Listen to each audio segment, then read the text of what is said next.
bienvenidos a Cultura, el podcast más fresco desde la prueba absoluta del calentamiento global que es la península de Yucatán.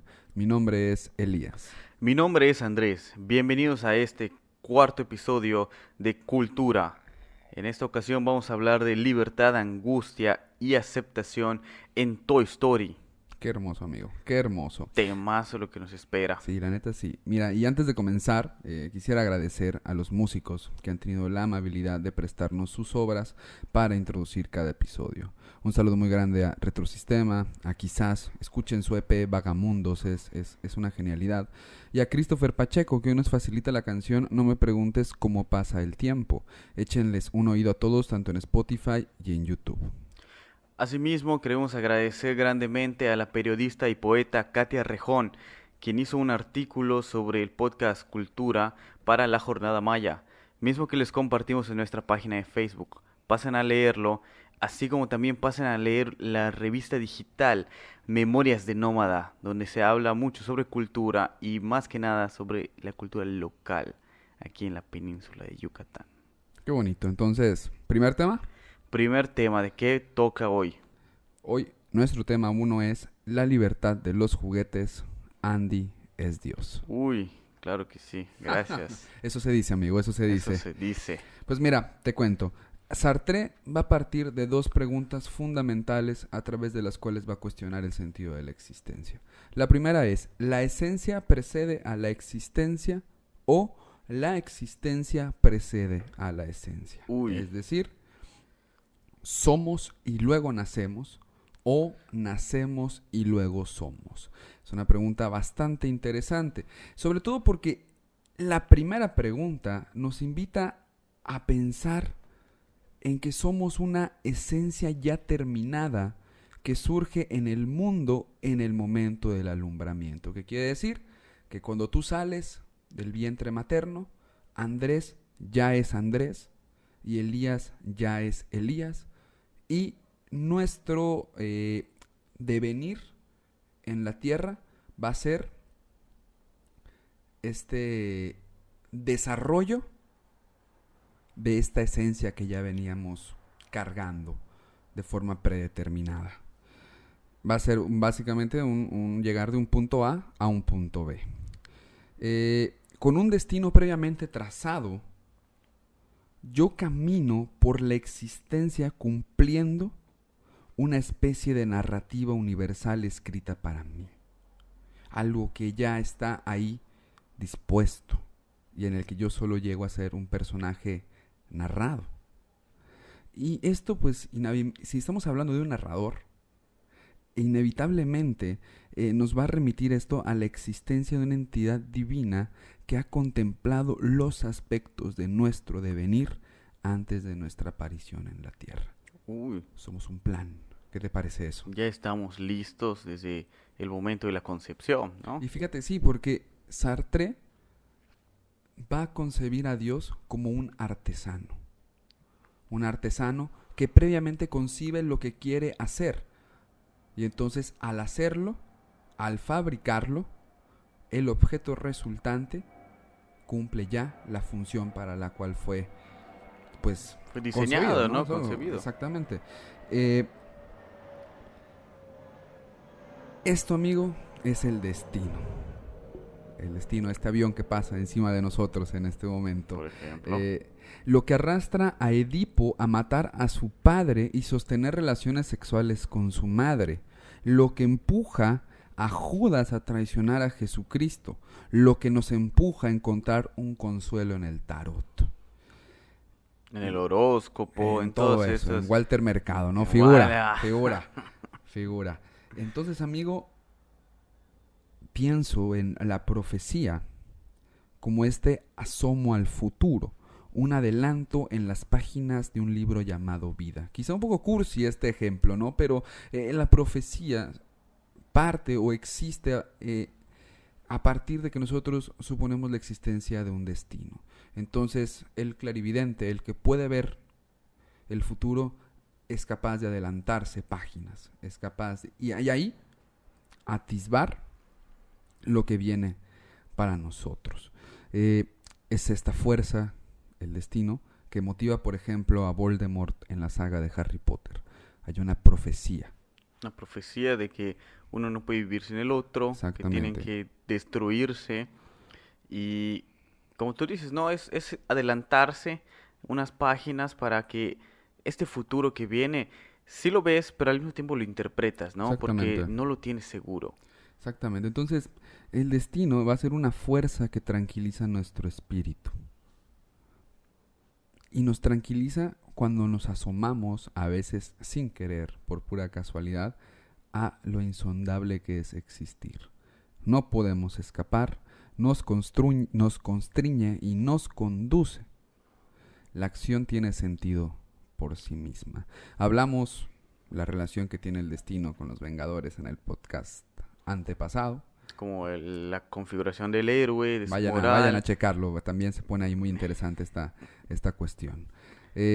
Por otro lado, si la existencia va a precedir a la esencia, estamos, según Sartre, nadando en las aguas de la libertad. Mientras que el destino nos predetermina, traza un camino para nosotros. Si la existencia precede a la esencia, ya estamos propiamente tomando las riendas de la existencia. Nadamos en las aguas de la libertad. En este En océano de océano así, que profundo, todo lo que oscuro, implica, ¿no? Está en el riesgo exactamente, de ahogarse. abismal, exactamente. Entonces, el existencialismo, tanto creo yo de Heidegger como de Sartre, tiene una fuerte tendencia atea, contrario al de Kierkegaard, Que es más cristiano. exactamente. Eh, y entonces ellos van a partir de la idea de que no hay tal cosa como la divinidad o una naturaleza humana que tracen los caminos de la humanidad. Esto quiere decir que cuando desaparecen, quedamos a merced de nosotros mismos. El ser humano es uno y todo. ¿Qué te parece eso? Es la medida con la cual medirá su entorno y dará sentido al cúmulo de signos construidos por él mismo, obviamente, expuestos más allá de su cueva. Esto es brutal, porque si el ser humano está a merced de sí mismo y de la producción de signos que él es capaz de emitir, entonces la medida del mundo es la medida humana. A medida que nosotros le damos, Exactamente. que hemos creado. El mundo que nosotros hemos interpretado es un mundo humano, que funciona con base en nuestros conceptos, que funciona con base en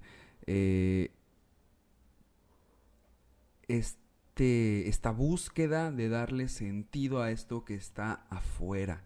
Entonces, quizá, amigo, no sé qué te parezca, nuestro mundo es lenguaje. Nuestro mundo es comunicación de la observación del exterior. Sí, de nombrar el exterior y siempre en función de nosotros, de nuestro bien, de nuestros propios ideales, ¿no?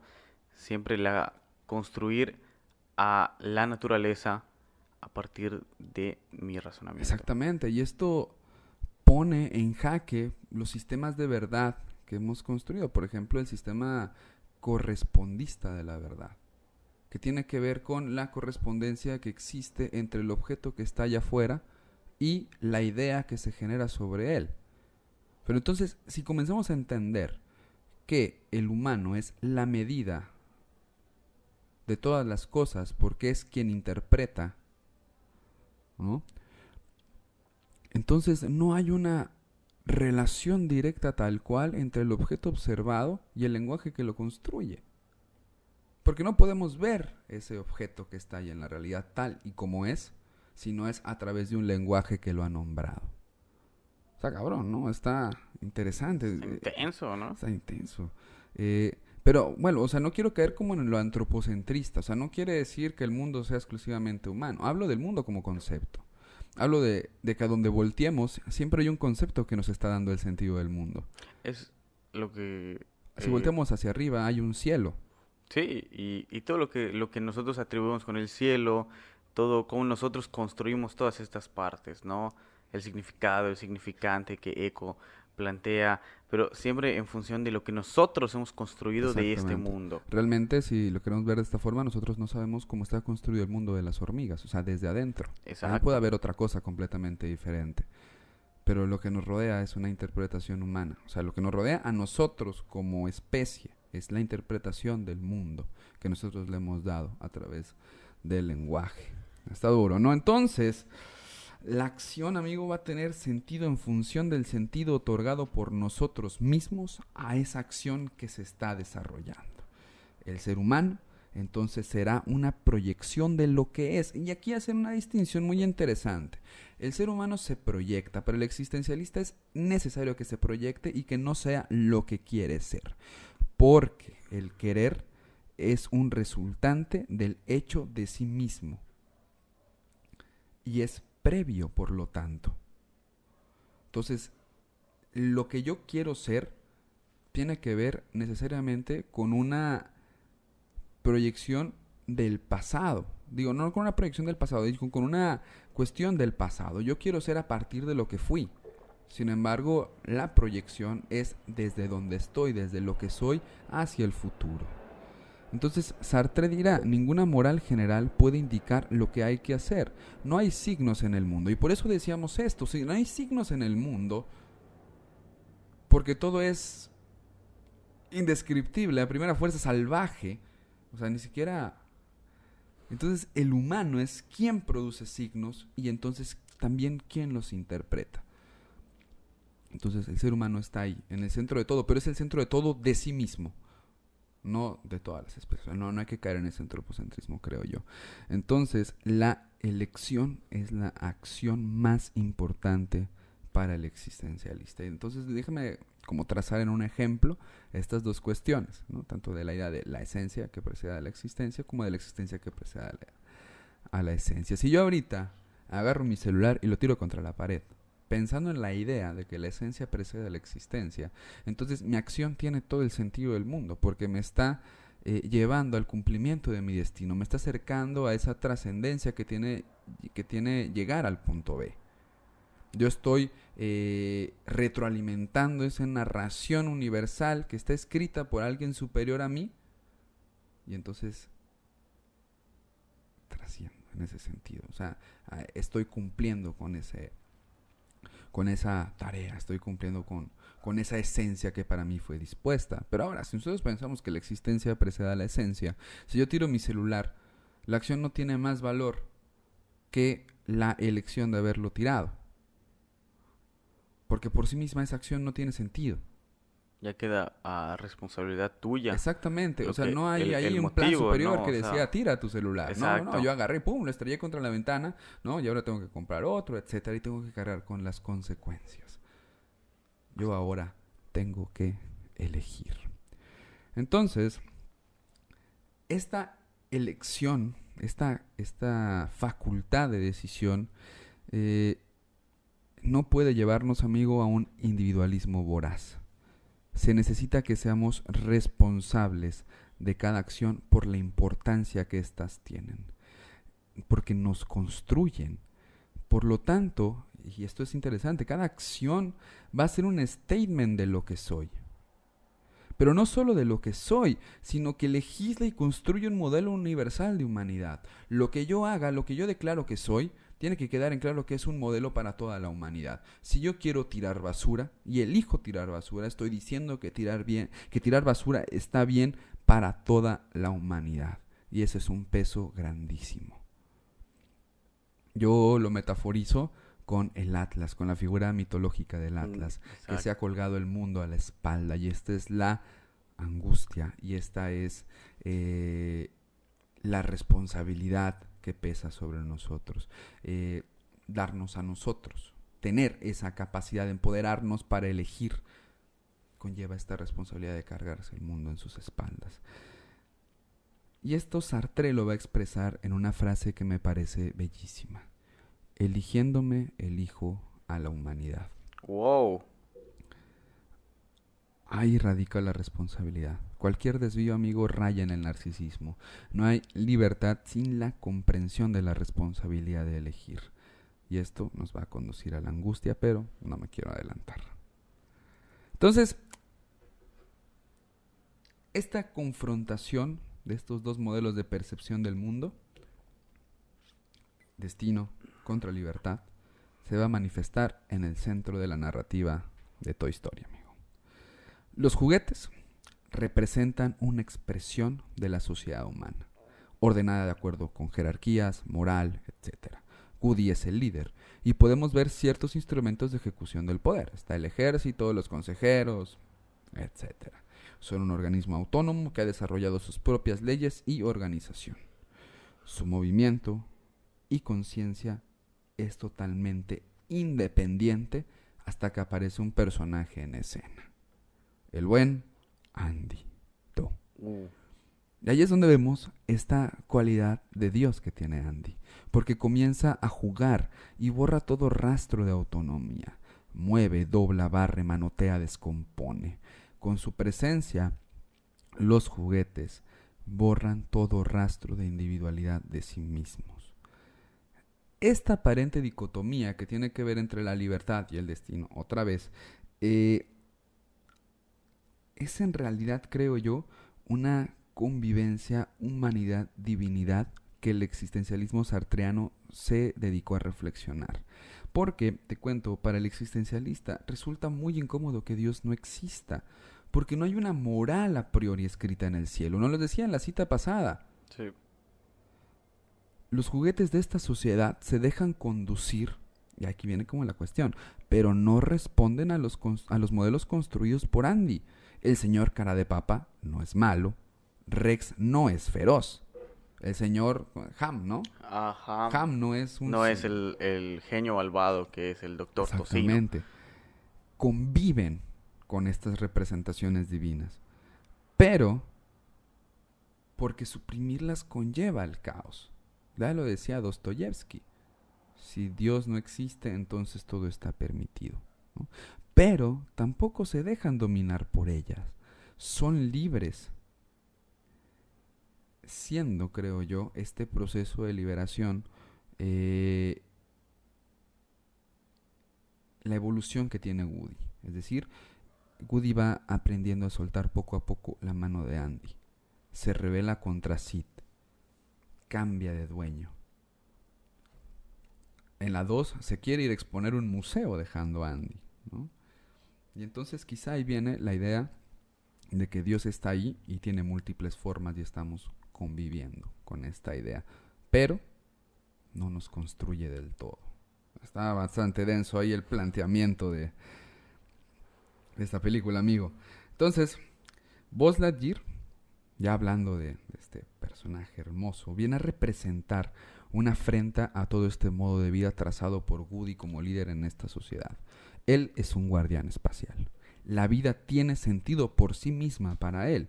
Hay un destino trazado y habita de forma coherente tanto en el juego de Andy como en su devenir sin él. Y esto como que pone fin a la pregunta, creo yo, ¿no? De por qué, si Buzz cree que no es un juguete, ¿por qué se tira cuando aparece Andy?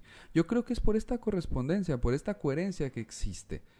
Sí, porque es diferente a, como dijimos, a Ham, el señor cara de papa.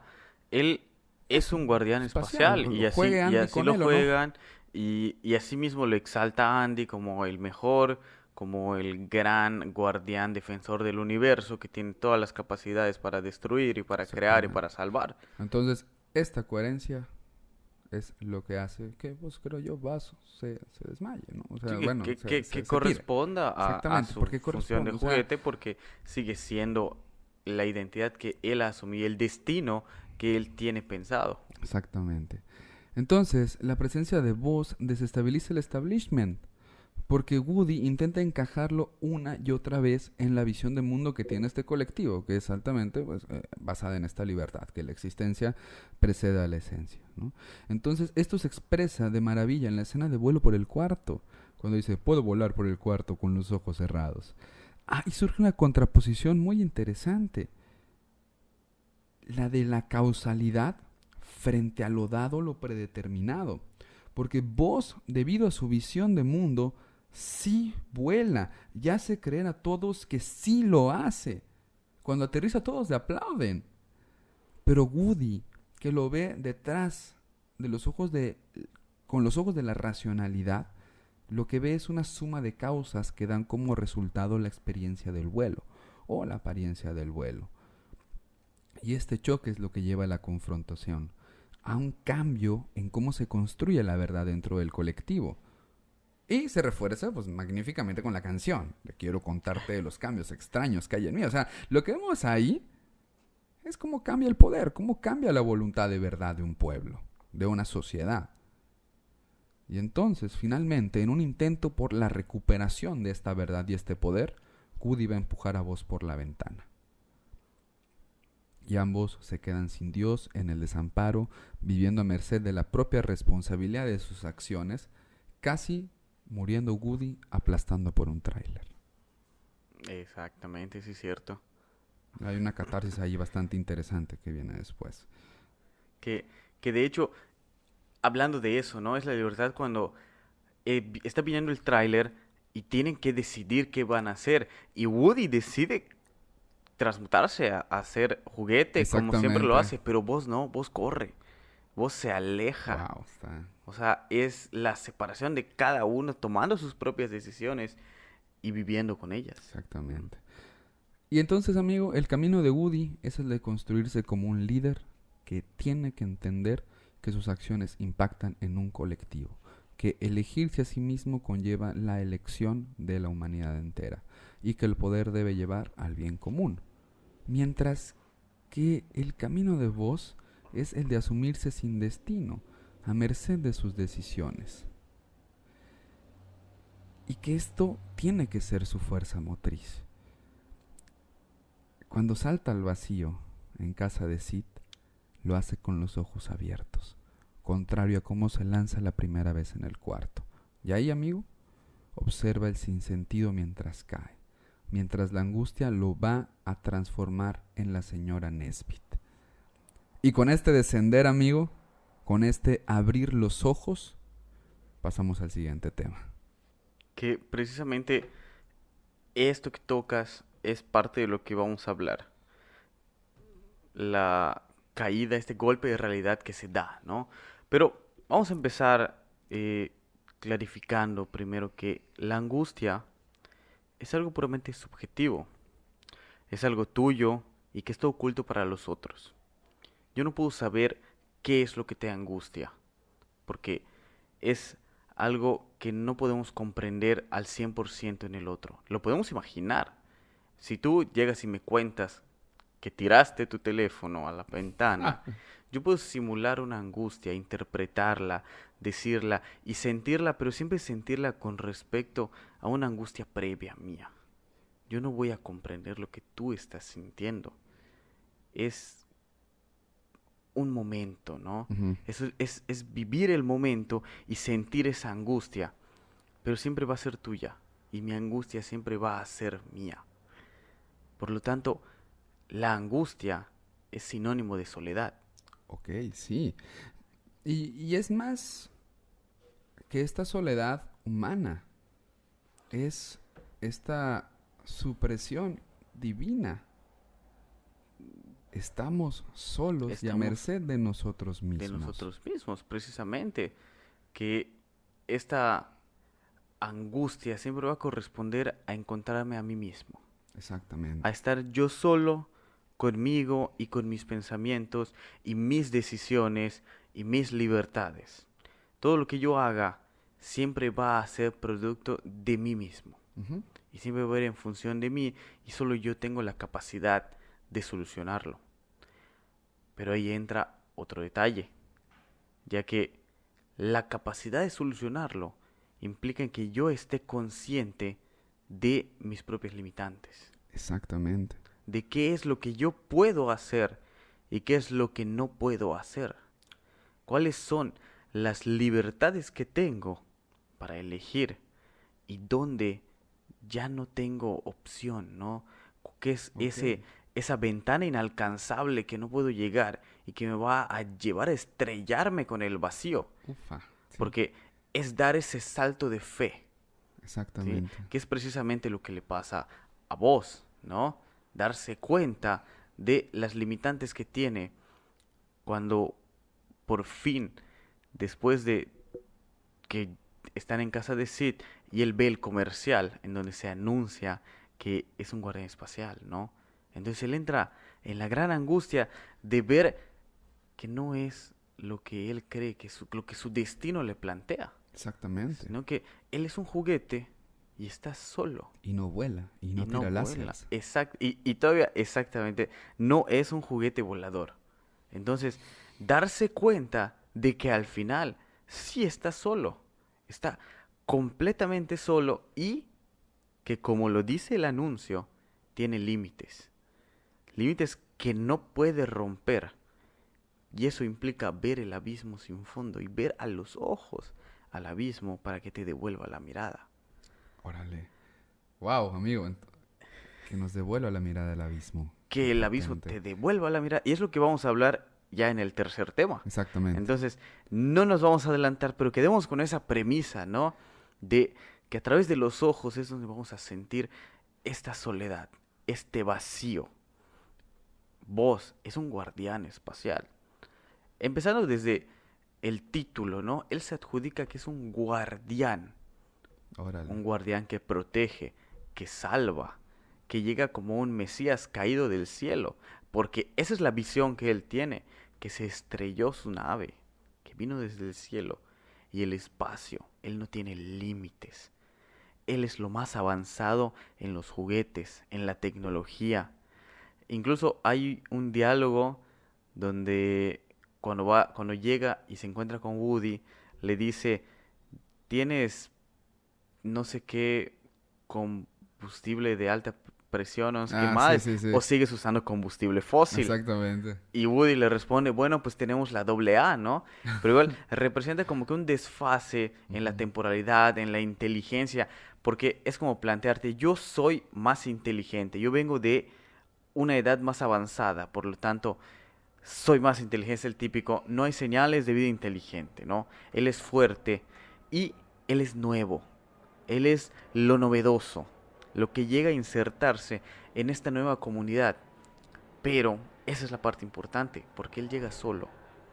Él cuando se estrella es el único de esa especie, es el único guardián espacial. Exactamente. Y es el gran cambio, porque si te fijas, viene a ser el único juguete electrónico, fuera Ujú. de Ok, sí. control remoto, por ejemplo, ¿no? Pero hablando de los protagonistas, tenemos a Rex, tenemos al señor Cara de Papa, tenemos a Ham, tenemos a Woody, todos muñecos cuales Andy les da vida, Ujú.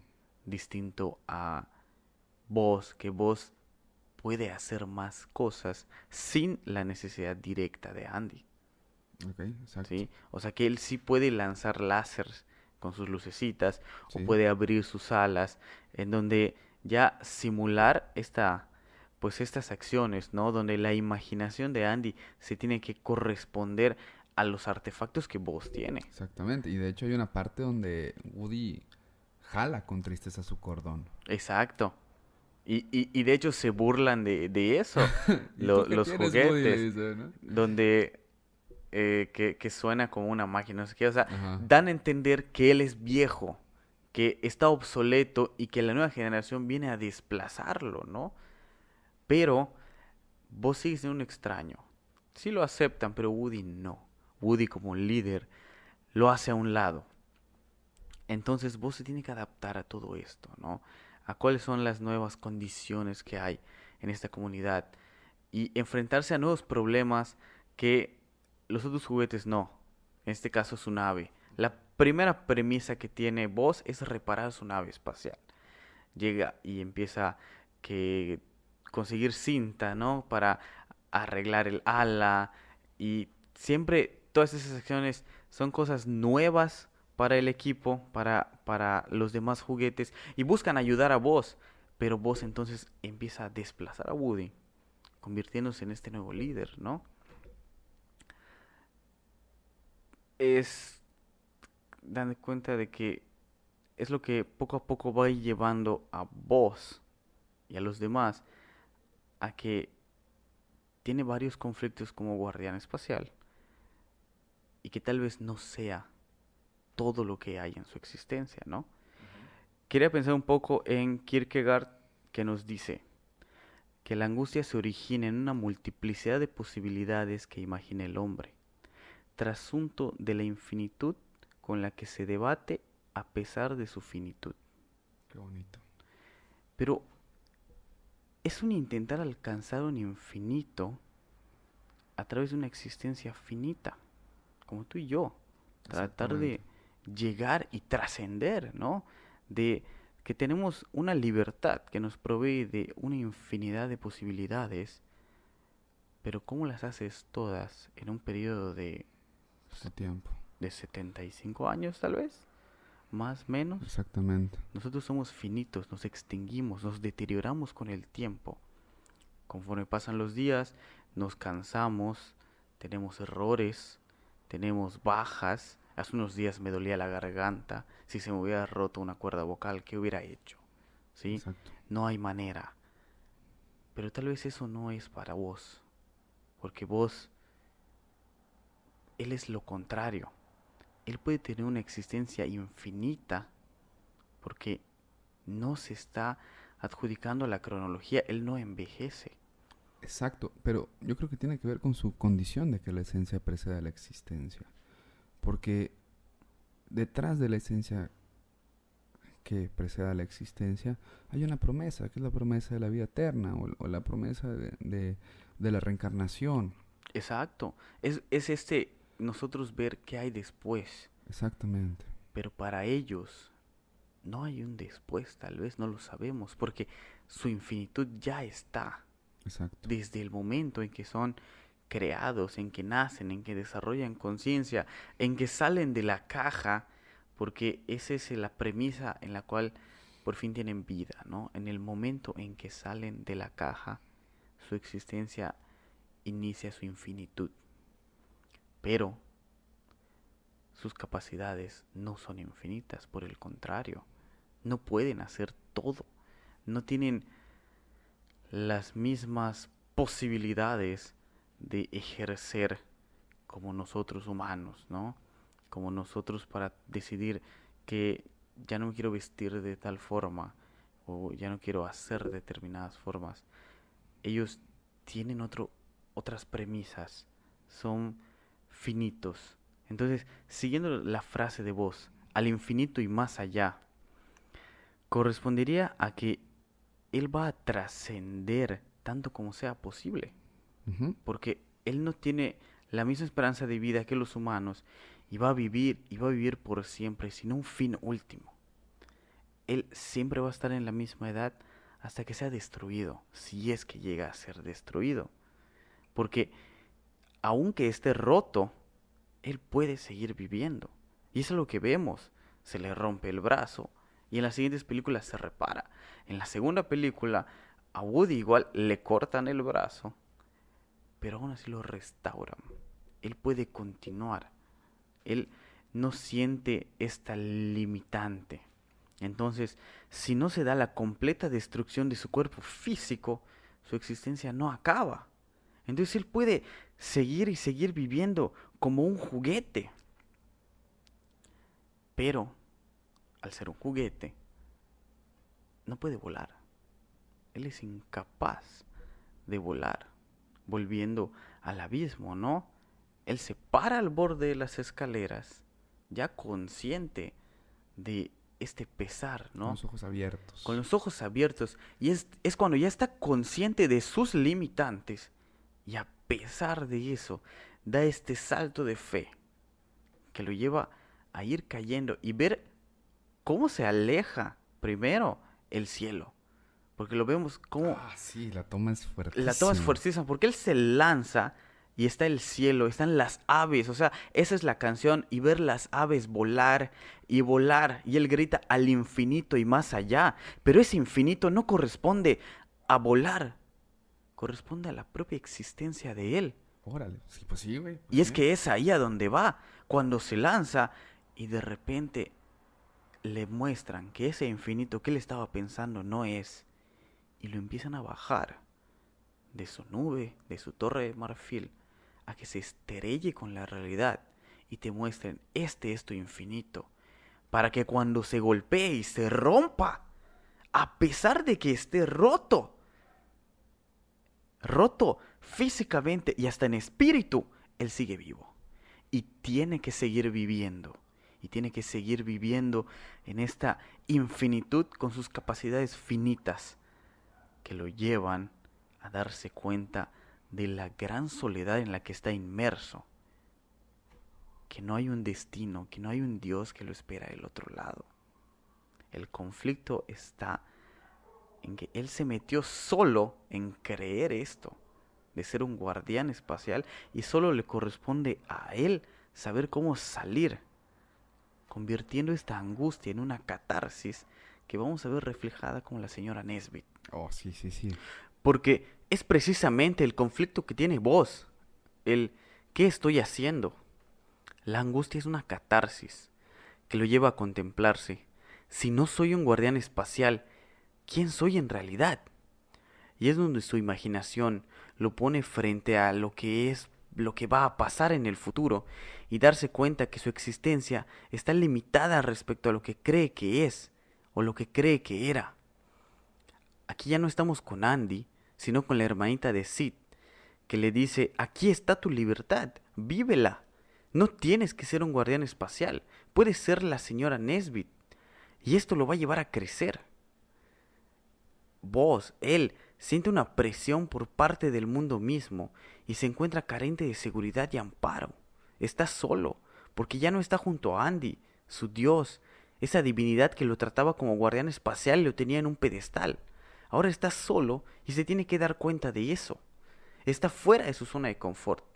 Tiene que crecer y evolucionar, y eso lo convierte en el boss que veremos en las siguientes películas, en donde va a crecer a nivel personal, va a tener un aprendizaje que lo llevará al conflicto que vamos a abordar en el siguiente tema. Pero, ya para cerrar, quiero dejar muy en claro que para mí, en Toy Story, la angustia está reflejada en la aceptación de un destino y una permanencia que lleva a los juguetes a aceptar la finitud de su existencia infinita. Ellos son juguetes y siempre lo van a hacer. Y tienen una libertad para decidir, pero tienen una gran cantidad de limitantes a las que tienen que adaptarse para sobrellevar esta angustia en esta existencia que no tiene para cuándo terminar.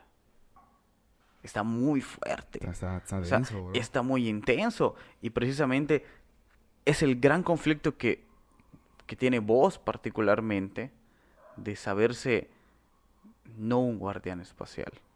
Llevarlo a convertirse en simular este líder, ¿no? Que se vuelve el segundo de Woody en este caso. Entonces, ¿hasta cuándo, no? ¿Cuánto tiempo más van a seguir así? Y esto nos lleva al siguiente tema. Tema 3, amigo. Un vistazo hacia la nada. Aceptar morir. Vamos a ser breves. Vamos a dialogar en torno a una pregunta. ¿Los juguetes debieron morir en la tercera película? Si no, ¿por qué? Wow. Morir directamente, yo diría que hizo falta la presencia de la muerte, sí, pero tal vez no en todos. Yo diría que la muerte tendría que llegar y hacerse presente en uno de ellos, que nosotros podamos ver por primera vez la muerte de alguien, porque ya sabemos que en la tercera película Betty está muerta, o tal vez no usan esa palabra, pero nos lo hacen sentir. Ella era una muñeca de porcelana. No sabemos qué le pasó. Formalmente no lo explicitan en la película, pero sabemos que ya no está. Y el hablar de ella corresponde a una angustia de que ya no hay nada que hacer.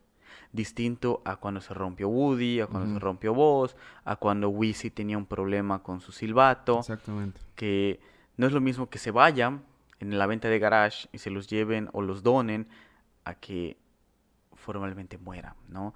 Entonces, yo diría que hizo falta la muerte y a mí me hubiera gustado mucho que hubiera visto esta muerte a partir de Woody, tal vez, ¿no? Ok, puede ser. A Sí, partir sí, de me gusta. de que se acabó Woody y cómo los personajes, los juguetes lidian con esto, ¿no? De que, de que se hubiera roto la parte física, pero no sé, que se hubiera quedado el símbolo, el recuerdo, tal vez el sombrero tan característico de Woody, que Órale, en sí. todas las películas es, si no tienes el sombrero, no eres un vaquero, ya sabes. Y colgar este sombrero y que sea como que el último recuerdo de Woody para que podamos ver cómo los juguetes asimilan la muerte y ven un fin de esta vida eterna. Porque, por ejemplo, Jessie ya ha tenido una dueña anterior, luego tuvo a Andy y ahorita tiene a Bonnie. O sea, ella podría decirse que es de las más antiguas, Sí. pero es eso, siempre en la misma edad, en el mismo tiempo. O sea, no hay un fin para ella. Yo creo que hubiera sido una gran reflexión ver esa muerte. Y que nos habría ayudado a todos a cerrar ese ciclo, ¿no? Sí. Para no estar como que cargando con lo mismo. Digo, no digo que la cuarta película no sea buena, pero ¿es necesaria? ¿Tú qué piensas? ¿Qué te hubiera gustado? ¿Te hubiera gustado que mueran? Amigo, yo creo que sí. Yo creo que era una conclusión lógica para una película que venía trabajando el tema de la angustia y la libertad. Para una película que se atrevió a confrontar dos sistemas de pensamiento diferentes. El destino o frente a la decisión, frente a la elección. Y morir, entonces, es un final. No hay reinicio. Nos acabamos y tenemos que vivir con esa angustia. No sé si te ha pasado, amigo, que estás durmiendo. A mí me pasa a veces, güey, lo odio. Y de repente digo, güey, me voy a morir, ¿no? Y entonces trato de imaginar esa no conciencia de estar muerto. No. Esa no conciencia de un tiempo que se extiende hacia adelante y en el cual yo no voy a estar. Mm. Y es difícil, es inmenso, es muy grande. Por ejemplo, este es un ejemplo perfecto. Yo no puedo empatizar con tu angustia, porque puedo comprender las palabras que me Sí, dices y puedo simular la angustia que yo podría sentir, me la puedo imaginar, sí. pero no la comparto y no la puedo sentir. En primero porque no es algo que se me haya pasado por la mente, que yo siempre he tenido cuestiones muy, ideologías muy firmes respecto a la muerte Ajá. y no la puedo compartir, ¿me entiendes? Y es donde la angustia es algo tuyo. Exactamente. O sea, a mí lo que me quita el sueño es eso, saber que mi existencia está ahora, aquí, sucediendo, y que me voy a morir. Ujú. Y ese morir significa, pues, o sea, parece obvio, ¿no? Pero es ya no estar. Y el tiempo continúa sin mí. Y todos continúan sin mí. Y entonces, al yo tratar de imaginar dónde voy a estar en ese momento, el tratar de imaginarme la no conciencia para mí me rompe el cerebro. Eh, pero finalmente la muerte termina siendo el recordatorio de que nuestro paso por la historia es una mota de polvo. Precioso, Tanto hacia atrás como para adelante. por supuesto. La otra vez leí, que no me acuerdo, no sé si era el Australopithecus afarensis o era el Homo erectus. Estuvieron 2 millones de años en la Tierra. Y luego me puse a pensar, chinga, güey, o sea, ¿dónde estaba yo? ¿No? Ujú. ¿Cómo era este ser no consciente? Está pesado, a mí se me hace como muy raro. Entonces, a mí lo que me gusta, o lo que me gustaba de esa escena, era que los personajes se toman de las manos y se colocan frente a la muerte. Frente Y a es los ojos de la muerte. frente a ese abismo Ese de ya mismo fuego. llameante. Exactamente. Caliente, con caos, Y, o duro, sea, violento, ¿no? pero igual lo que representa el fuego como purificación, ¿no? Exactamente. Como limpieza. Y entonces se abrazan y entonces nos dejan en claro que el vínculo necesita de la presencia. Nos abrazamos porque no sabemos si después de caer en ese agujero de fuego, otro abrazo será posible. Sin embargo, hay una aceptación y morimos juntos. Y luego viene el Deus Ex Machina que lo salva, etcétera, etcétera. Y en lo personal para mí arruina el resto de la película. Y la manera en que lo salva, ¿no? O sea, como primero sale la luz El y Deus Ex Machina. el sí, Deus Ex sí. Machina o sea, y voltean, y la típica escena, voltean a ver la luz, no ves nada y luego ves que cae la garra, ¿no? Y los levanta. Y muy interesante porque pues la garra es una imagen divina También. para los extraterrestres, de los Exactamente. marcianitos, porque de ahí inician, ¿no? Y como igual el inicio y el fin, ¿no? Ya que en la primera película, la garra es la que los agarra y los acerca a la muerte, Ujú. llevándolos con Sid. Y al final es la misma garra la que los aleja de la muerte. Digo, en ese estilo narrativo me gusta, Sí. en ese. Pero... Pero el Deus Ex Machina que se dio para salvarlos, es lo que digo, yo hubiera preferido que si se hubiera dado, si le van a dar los juguetes a Bonnie, que, que Woody hubiera finiquitado. Sí. Y esto habla, o sea, pienso que nosotros como generación, como millennials, ¿no? Como centennials, nuestra relación con la muerte a partir del media ha sido así. La muerte nunca sucede del todo. Jamás. Yo creo que a través de esos contenidos es que yo creo que no hemos madurado.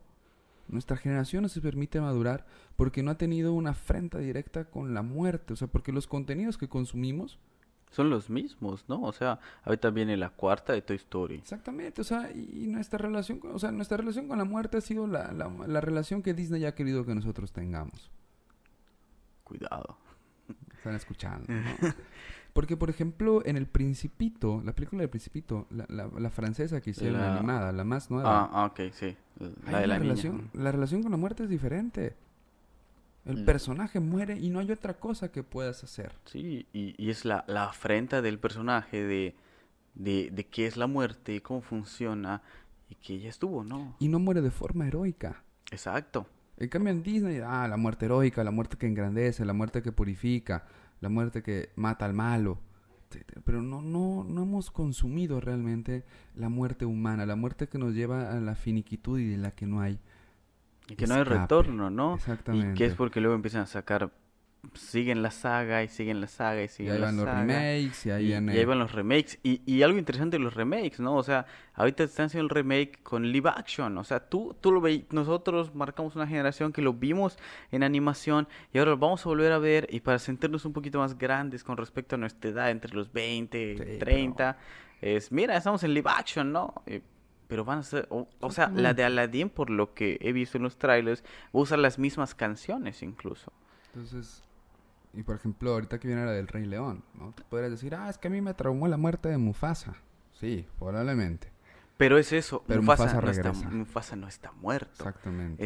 Es el regreso constante, el sentirlo y la vida eterna, ¿no? Entonces, quizá haya ahí, cierto, creo yo, infantilismo por parte de nuestra generación con esta relación que tiene con la muerte, sobre todo a partir de los contenidos masivos que consumimos. ¿Qué te parece, amigos, si cerramos esta bonita charla? Maravillosa. Grande, me gustó mucho este tema, me gustó mucho investigarlo. Leer a los existencialistas siempre es angustiante. Pero, ¿y cómo se adaptan muy bien, ¿no? A esta saga, porque ya no es solo una película, Sí, ya es exactamente. toda una saga, y que yo invitaría a nuestros escuchas que después de escucharnos, vean la película otra vez, analícenla, busquen esos puntos de la angustia, de la libertad donde eligen los personajes y cuando se dan estas aceptaciones de su propia realidad, de su propio destino y la muerte que tienen, ¿no? Exactamente. Pues bueno, amigo, esto fue Cultura, el podcast más fresco desde la prueba absoluta del calentamiento global que es la península de Yucatán. Muchas gracias a todos, un abrazo afectuoso. No olviden seguirnos en las redes sociales, estamos en Facebook como Cultura, también nos pueden encontrar en YouTube, en Spotify, En en Apple Podcast y y Google Podcast, Google Podcast. donde se les acomode mejor. Un abrazo a todos, un besito, Nos estamos escuchando la siguiente semana. Hasta luego.